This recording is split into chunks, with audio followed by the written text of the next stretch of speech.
जो परमात्मा ने तुम्हारे भाग में लिख दिया है, यह बात समझो, यह बड़ी अटूट बात कह रहे हैं। जो परमात्मा तुम्हारे भाग में लिख दिया है, अब उसके बाद कुछ नहीं लिखा जा सकता है। बस न उसके बाद जो है तुम्हारे भाग में एक मासा भर यानी तिल भर न घटा जा सकता है, न बढ़ाया जा सकता है, तिल भर भी, चाहे तुम कितना भी जतन कर लो। ज्योतिषी की है दौड़। यदि मैं कहूँ कि 99% साधु सन्यासी या जो भी भगत हैं उग्र धंधे में लगे हैं, तो यह तुम लोग को बुरा लगेगा, लेकिन यह बात सत्य है। कबीर साहब कहते हैं, साधो शब्द साधना कीजिए, जो गुरु शब्द दिया है उसी का साधना करो। इसीलिए हमने कहा कि यह राजा लोगों का खेल है।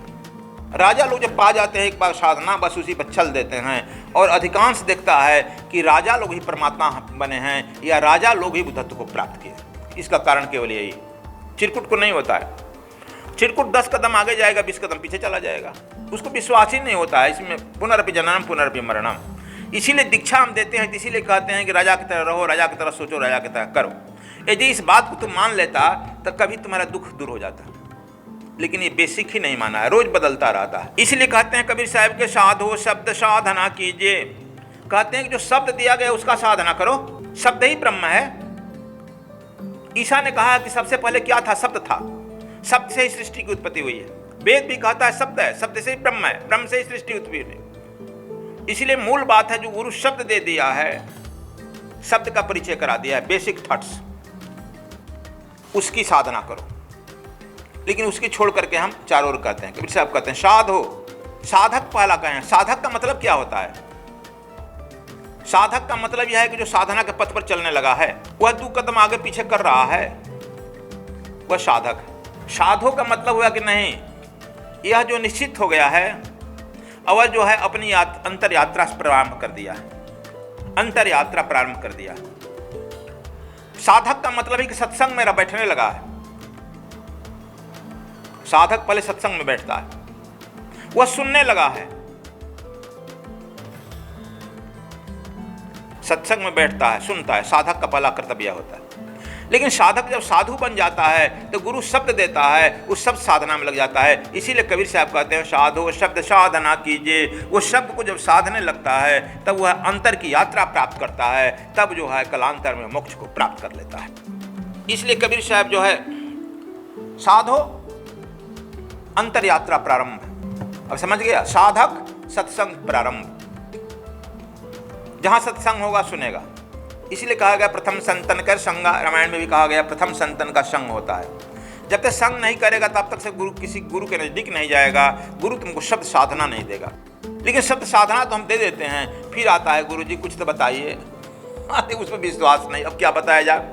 अब जितना बताया जाएगा उससे नीचे बताया जाएगा। यह तुमको आज रहस्य बताया। जितना तुम भटकेगा, गुरुप्रीत हरिप्रीत ना है, वह उतना, लेकिन तुम भटकने में ही खुश रहता है। तो क्या करें?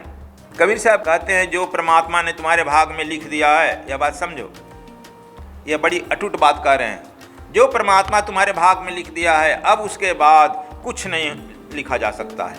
बस न उसके बाद जो है तुम्हारे भाग में एक मासा भर यानी तिल भर न घटा जा सकता है, न बढ़ाया जा सकता है, तिल भर भी, चाहे तुम कितना भी जतन कर लो।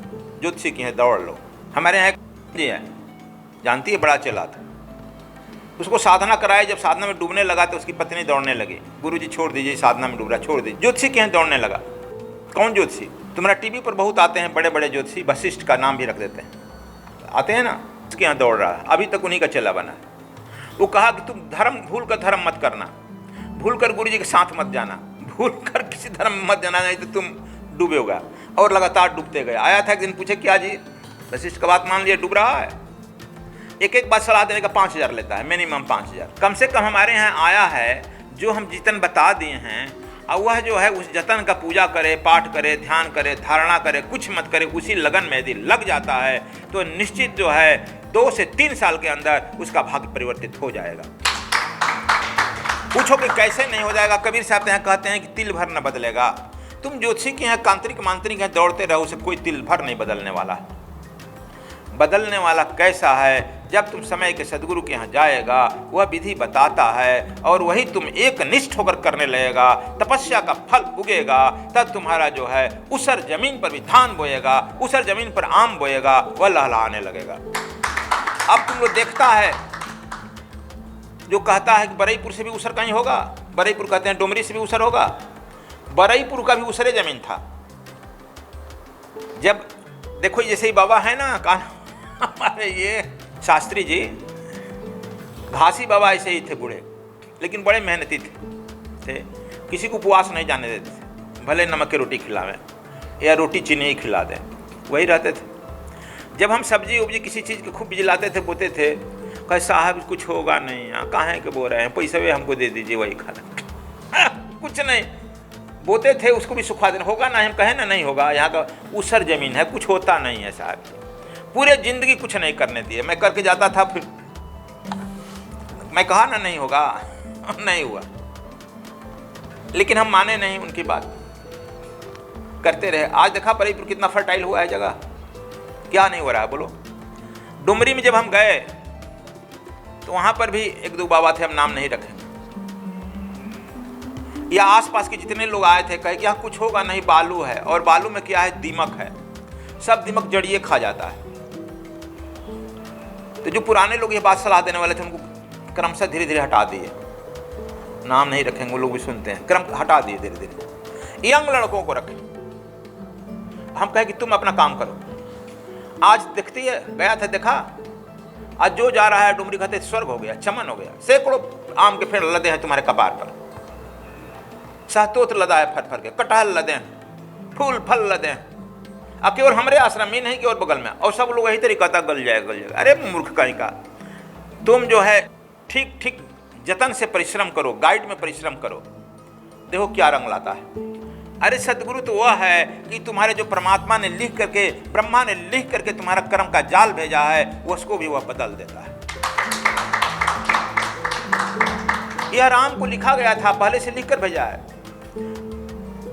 उनके ज्योतिषी लोग बता दिए थे, कौन, दुर्वासा जी बता दिए थे कि यह लड़का होगा, दुर्वासा जी बता दिए थे, बच्चा लड़का होगा, जंगल जाएगा, इसकी पत्नी का अपहरण होगा, फिर आएगी किसी तरह से, तो फिर जंगल चली जाएगी। दशरथ जी बात को गोपनीय रखें, कहना मत, कहना मत।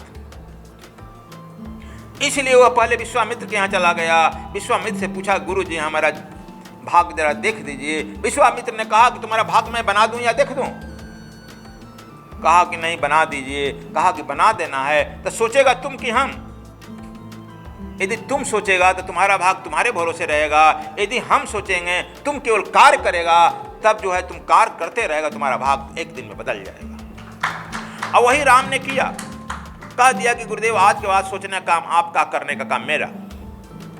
और राम का वनवास तो हुआ, 14 वर्ष गया जंगल में, लेकिन वह जो है जिस विधि से बताए थे गुरु, उसी का अनुसरण करते रहा और गया था तो यहाँ पर वनवासी बन करके एकदम निष्कासित करके, और वहाँ से जब लौटता है तो सज धज कर लौटता है। यहाँ गया है पैदल, लौटता है पुष्पक विमान से, गया है एक जो है राजकुमार वनवासी बन करके, उपेक्षित बन करके, और लौटता है परमात्मा बन करके।